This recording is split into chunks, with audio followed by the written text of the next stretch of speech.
On this third episode of the Deep State series, we'll cover the bloodlines of the Deep State and how to understand the way they work. Here's part 3 of the Deep State on the Edge of Wonder. Wonder. Welcome everyone to Edge of Wonder. I'm Rob. And I'm Ben. Have you ever been curious about that shadowy organization many people refer to as the Illuminati or the Deep State? You've probably heard that this organization is a group of secret societies.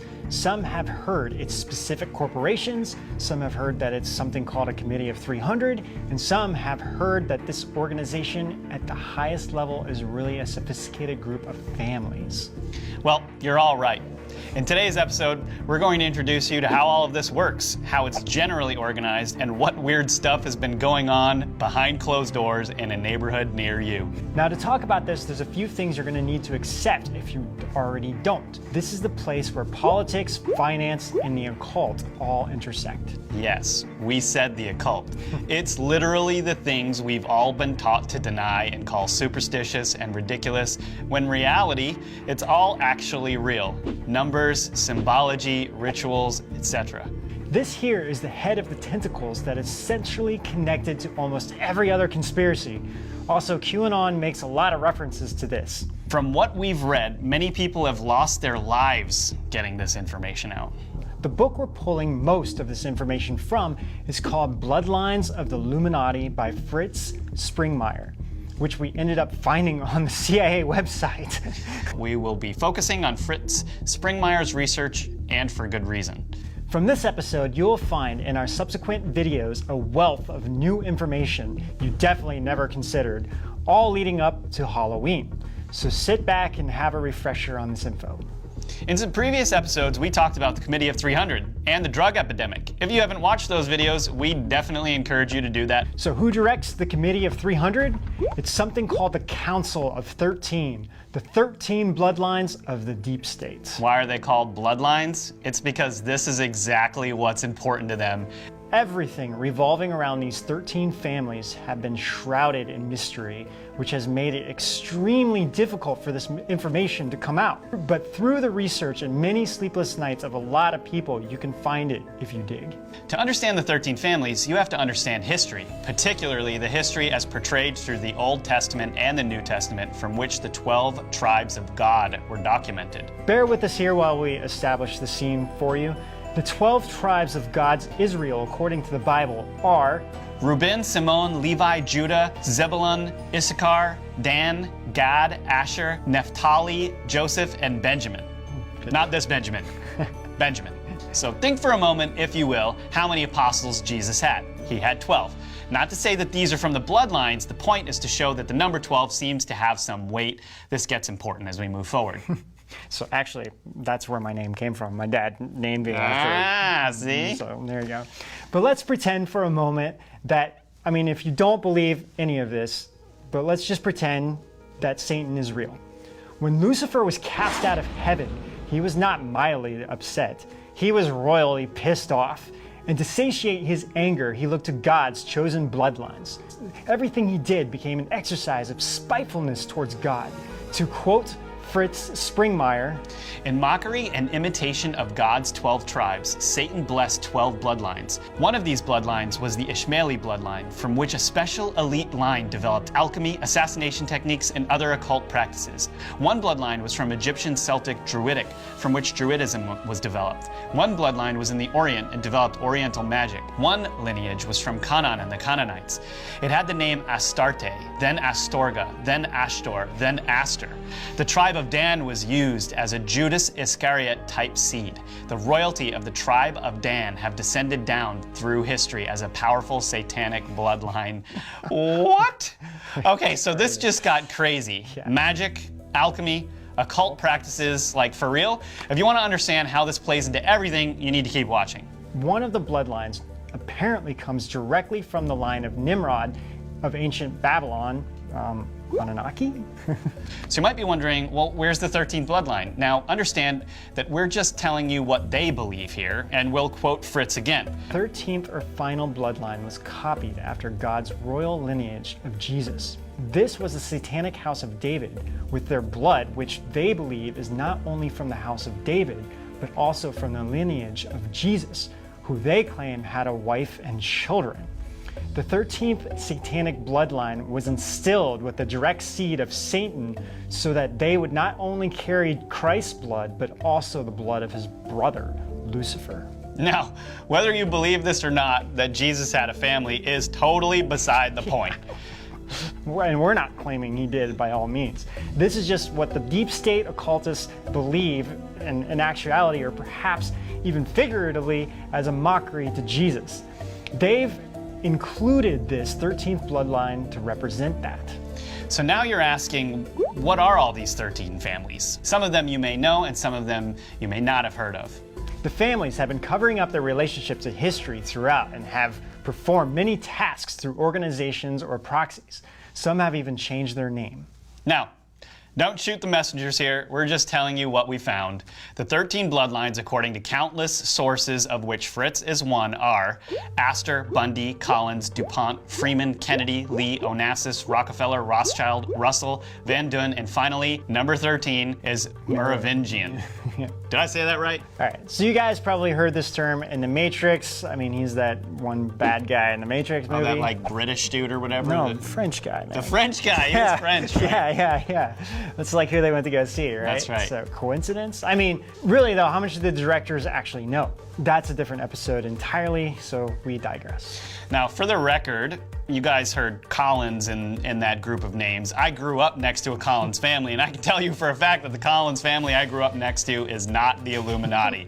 This is not everyone who has these last names. However, when you dig, you find these last names behind many curious events in history.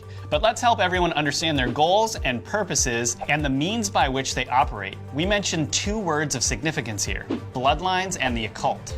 The Illuminati are consistently described across different sources as Satanists, Luciferians, and Gnostics.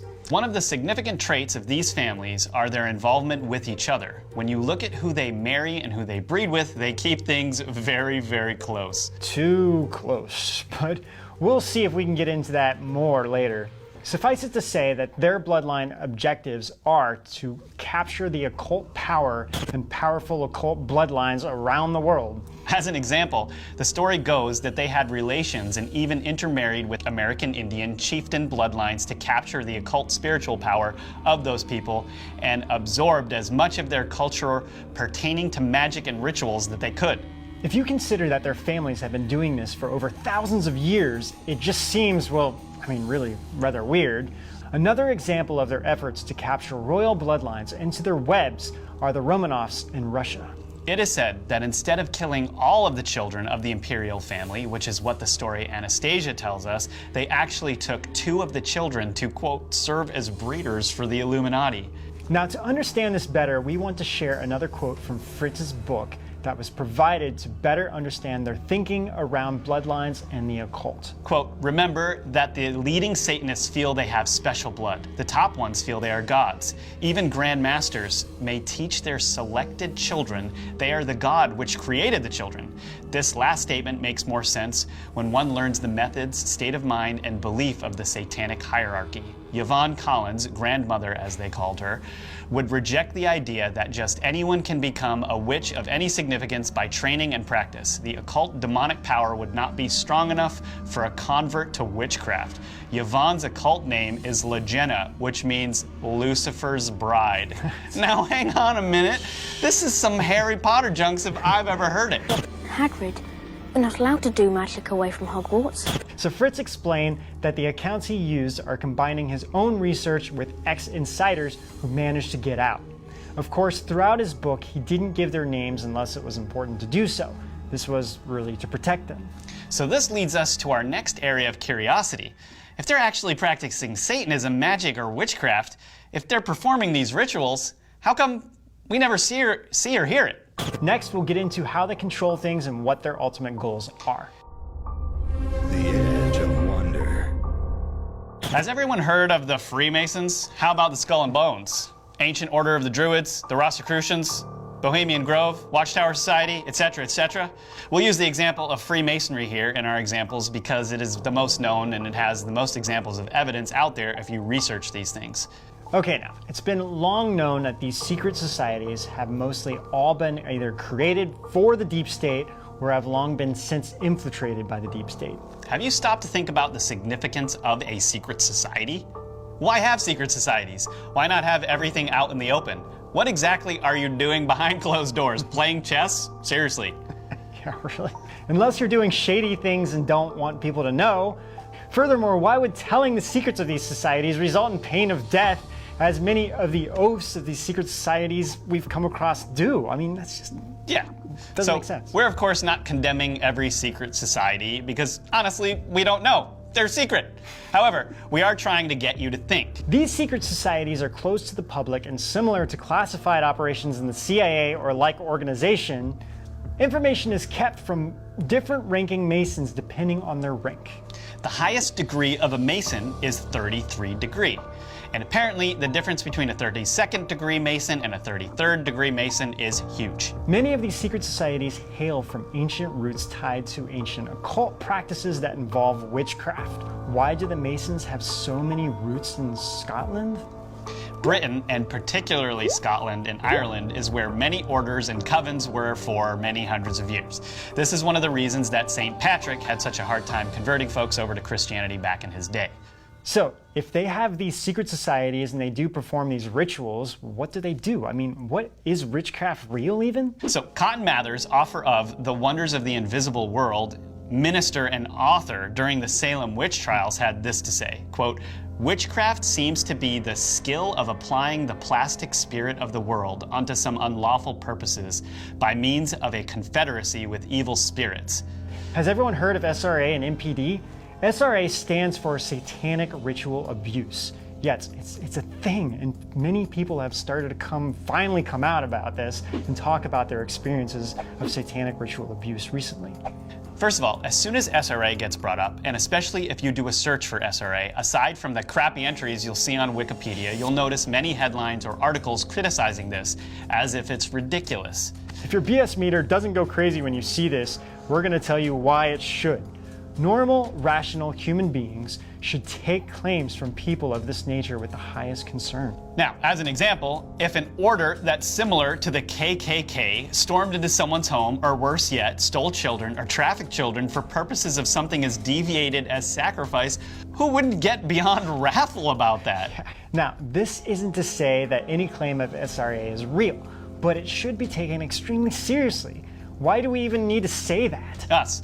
All of us have been trained to completely laugh, ignore, or make fun of things regarding the occult in real life. Why? The word superstitious is even used as a stick to beat people. We'd like to read a quote from Bloodlines that was given to Fritz from an ex-insider of the Deep State.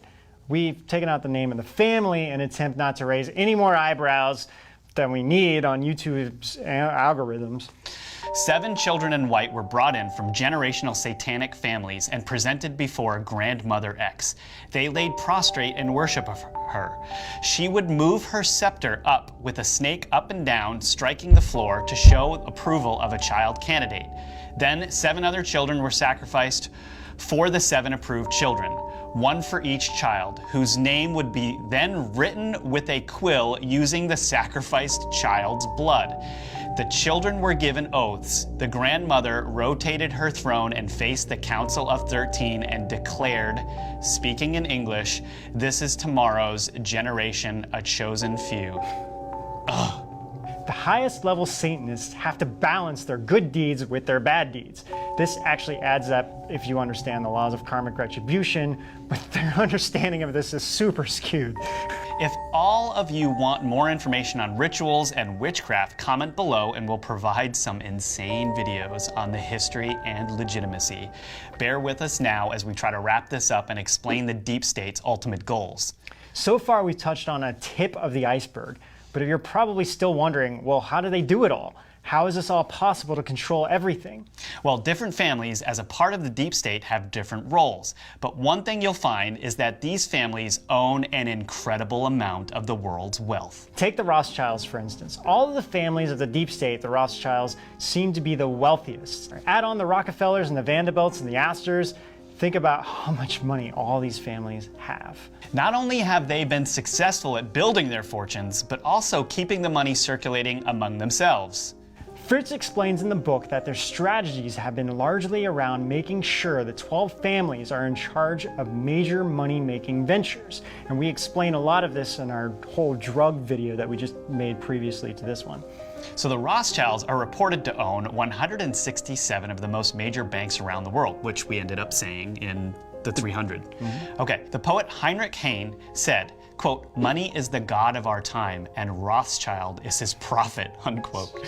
This may seem kind of funny, but Fritz alludes to that the Rothschilds really do believe that money is God, and with it, anything can be done.